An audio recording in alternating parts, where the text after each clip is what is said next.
Alô você, amigo tricolor, estamos de volta e o negócio é o seguinte, hoje estamos aqui para analisar os erros cometidos pelo Fluminense no jogo de ontem. Erros que transformaram uma vitória importante em uma derrota extremamente dolorida. Vamos lá, vamos ao que interessa. Andrei, solta a vinheta.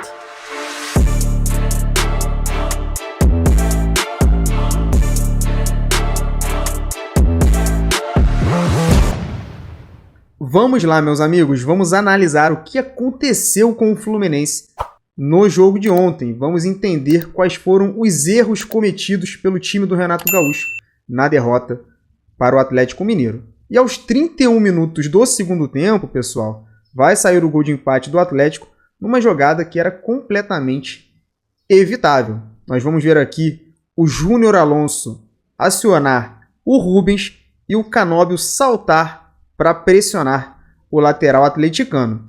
E aqui, meus amigos, o defensor ele precisa sempre controlar duas coisas: velocidade e distância. Se ele não controlar esses dois aspectos, ele acaba entrando de primeira e aí é facilmente batido. Foi o que aconteceu com o Canóbio. Ele entra ali de primeira, não controla a velocidade, consequentemente não controla a distância. E o Rubens consegue batê-lo facilmente. E outra coisa, né? Outro erro do Canóbio. Faz a falta. O Canóbio não tinha cartão amarelo, pessoal. Foi batido dessa maneira por aqui. Não controlou a velocidade, não controlou a distância. Faz a falta. Era uma jogada muito tranquila para ele parar por aqui. Mas não foi o que aconteceu. E o Rubens vai seguir na jogada. E aí, pessoal, nós temos que falar do Samuel Xavier. Qual é o comportamento esperado de um lateral nesse tipo de lance? O lateral precisa fechar por dentro, precisa equilibrar a linha por aqui, para depois saltar no ponta caso a bola chegue no corredor. Por quê? O que é mais perigoso, pessoal? A jogada por dentro, de frente aqui para o gol, ou a jogada por fora? A jogada por dentro, obviamente. Então essa tem que ser a prioridade do lateral nesse tipo de lance. O Samuel quis antever o lance, ou seja, ele acaba se preocupando muito com ponta, abre espaço para o Rubens, e o Rubens fala: muito obrigado, Samuel, vou seguir por aqui. Se o Samuel Xavier tivesse sustentado a posição dele por dentro, ele teria capacidade para fazer aqui o bloqueio do chute. Não foi o que aconteceu, ele abriu, botou um tapete vermelho para o Rubens seguir no lance. E deu no que deu. Outra coisa, né, pessoal? Eu gostaria que o Hércules desenvolvesse durante a jogada um certo senso de urgência, né? A princípio, ele estava fechando essa linha de passe para o jogador por dentro, mas a partir do momento que o Rubens dá o tapa por ali, ele poderia, pelo menos, tentar chegar no lateral atleticano. Também não tentou. E o fato é que todo mundo abriu espaço para o Rubens, ele foi levando e acertou ali um chutaço de fora da área, sem chances para o goleiro Fábio. Continuando, pessoal, aos 37 minutos do segundo tempo, o Fluminense vai levar a virada em uma jogada de contra-ataque. O Hércules efetua o desarme por aqui, né, rouba a bola bem próximo ao último terço, aciona o Serna e o Serna cai no lance, perde a bola e vem a transição da equipe do Atlético. E aí eu queria saber de vocês, pessoal, assim, por que os jogadores do Fluminense caem tanto? É impressionante como esses caras caem. Parece que eles jogam de patins, pô. E é no gramado sintético, é no gramado natural, é no campo molhado, no campo seco, com chuva, com sol, com neve, os caras caem a todo momento. Kevin Serna cai ali no lance, vem a transição do Atlético. Vou até adiantar aqui pra gente não perder muito tempo. E aí o Galo já chega aqui no último terço. O Júnior Santos domina a bola.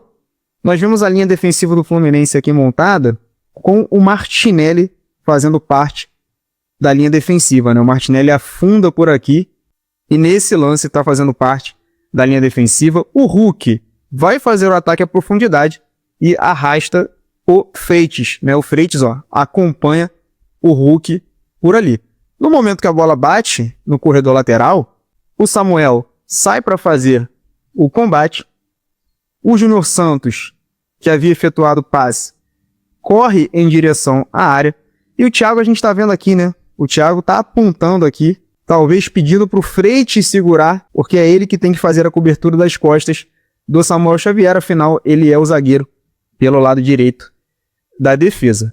A bola chega no corredor lateral, e aqui o que acontece, galera? Eu vi algumas pessoas falando do Hércules no lance, que o Hércules deveria ter acompanhado o Júnior Santos, mas o comportamento do volante nesse tipo de jogada, principalmente levando em consideração que um dos volantes já estava dentro da área, fazendo parte da linha defensiva, o comportamento aqui é segurar para proteger o funil, para proteger um passe para trás, um cruzamento para trás. Então, no meu entender, não era lance para o Hércules acompanhar.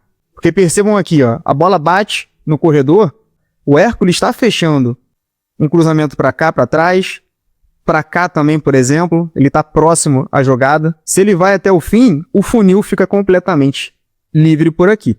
Vamos voltar, pessoal, para a gente ver também que o Thiago acabou saindo um pouquinho atrasado para efetuar a cobertura das costas do Samuel.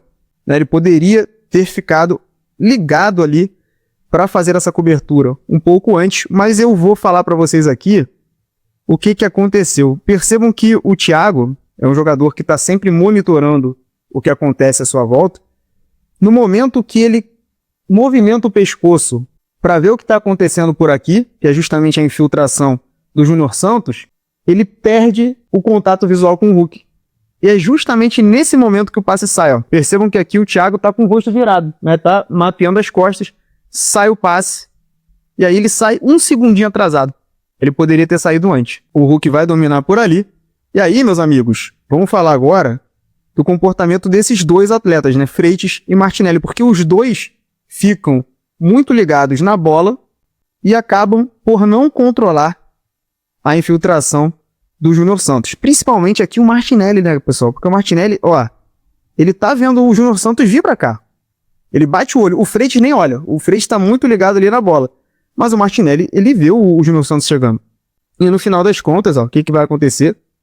Vem a finalização. E o Júnior Santos faz o gol. E aqui a gente precisa falar também do nível de dificuldade para quem tá aqui. O que acontece, pessoal?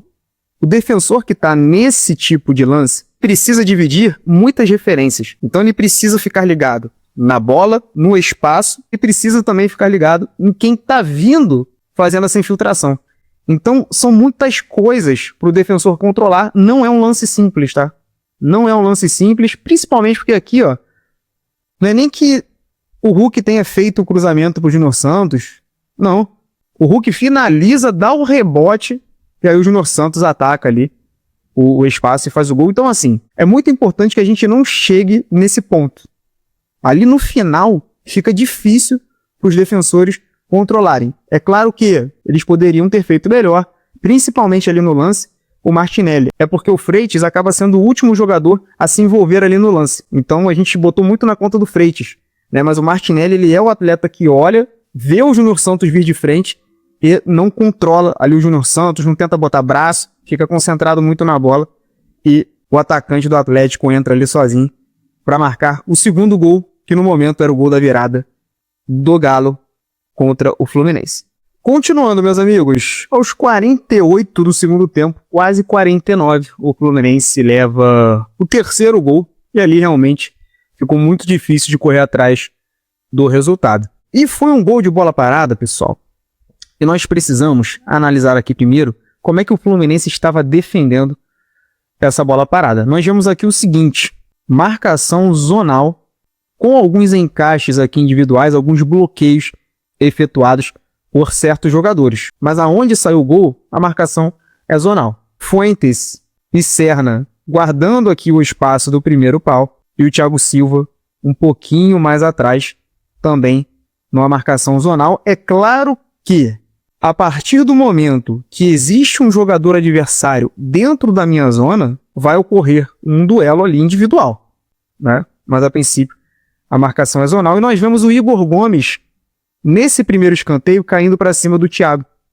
O Hulk efetua a cobrança e aí quero que vocês observem o seguinte: no momento da cobrança, Percebam que o Serna aqui não tem ninguém para marcar, não tem ninguém caindo na zona dele. Então o Serna efetua um deslocamento aqui para frente para atacar o primeiro pau aqui. A bola vem aonde está o Thiago. Percebam que o Igor Gomes ele também faz o ataque, ele é o primeiro pau. A bola vem em direção ao Thiago e ele efetua o corte por ali. Novo escanteio, pessoal. Foram 3 escanteios em sequência, né? E aqui nós já vemos o seguinte. O Atlético Mineiro bota mais um jogador na zona do Thiago e o Igor Gomes continua ali no bololô, caindo para cima do Serna.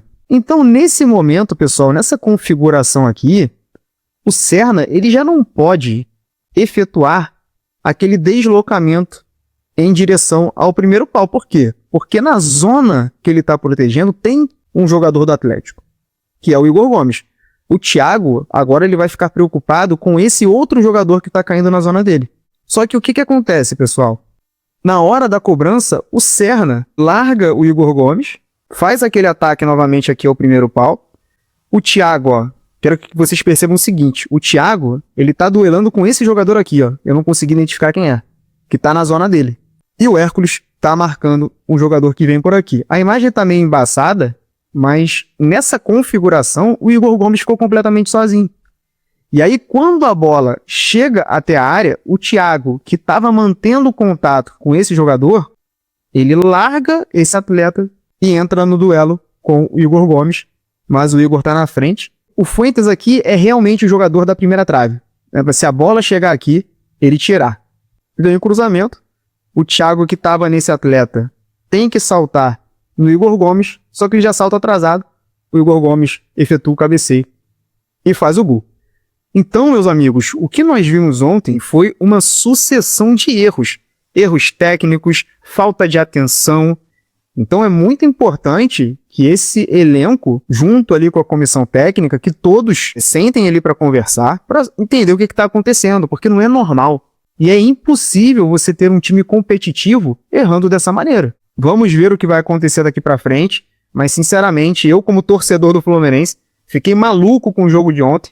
Foi muito frustrante ver o nosso time perder dessa maneira e a gente espera que daqui para frente isso não aconteça mais. É isso, meus amigos. Vou ficando por aqui. Espero que vocês tenham gostado de mais essa análise. Não se esqueça de se inscrever no canal, de dar o like no vídeo. E, por favor, não se esqueça que correr qualquer um corre, jogar futebol é mais complicado. Tamo junto, saudações tricolores. Valeu!